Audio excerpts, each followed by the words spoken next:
নমস্কার বন্ধুরা, আজ আপনাদের সামনে আইসক্রিম একটা রেসিপি নিয়ে চলে এলাম, যেটা কিনা ছোট থেকে বয়স্ক সবাইরই আমাদের পছন্দ।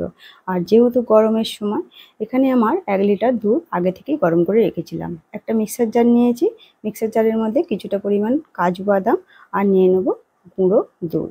এটাকে আমি একসাথে মিক্স করে নেব। বাদামটা কিন্তু কাজু যে বাদামটা নিয়েছি ওটা আপনারা একটু কম বেশি করে নিতেই পারেন। এবারে দেখুন কত সুন্দর একটা মিক্স করে নিলাম। এবারে যে আমি দুধটা গরম করে রেখেছিলাম সেটা একেবারে উষ্ণ উষ্ণ গরম দুধে এই মিশ্রণটিকে দিতে হবে। মানে কাজু আর গুঁড়ো যে দুধটা মিক্স করে রেখেছি সেটা অল্প অল্প দিয়ে 2-3 বার করে এইভাবে মিক্স করে নিতে হবে, যাতে না কোনো রকম দলা পাকিয়ে থাকে।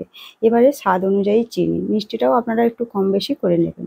এবারে দেখতেই পাচ্ছেন ভালো ঘন হয়ে গেছে। এবারে এখানে কিছুটা পরিমাণ আমি দুধ এখানে একটা বাটিতে নিয়ে নিলাম, মানে 2 হাতা দুধ। আর ওর মধ্যে 1 চামচ কর্নফ্লাওয়ার মিশিয়ে দিয়ে দিলাম, যাতে কিনা দুধটা আরও ঘন হয়ে যায় আর খেতেও ভালো হবে। এবারে দেখুন দুধটা ভালো করে জাল করে নেওয়ার পর ভালো করে ঠান্ডা করে নিতে হবে। এবারেই তো আসল কাজ। এবারে ঠান্ডা হয়ে গেছে, এবারে চলে এলাম একটা আইসক্রিমের মল নিয়ে নিয়েছি। আপনাদের কাছে যদি না এরকম মল থাকে তাহলে কিন্তু আপনারা যে আমরা চা কফি খাই সেই যে কাপগুলো পাওয়া যায় সেই কাপেও আপনারা বসাতে পারেন।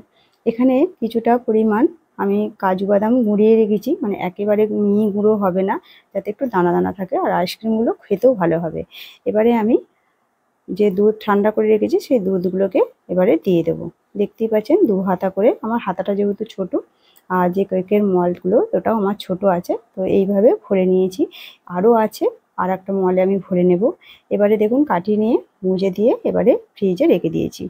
আমি 4 থেকে 5 ঘন্টা পর বের করেছি। আর ওই যে আমাদের ছোট ছোট, মানে কি বলবো, ছোট ছোট ওই যে সব বসে আছে খাবার জন্য, আঁকুড় পাঁকুড় করছে।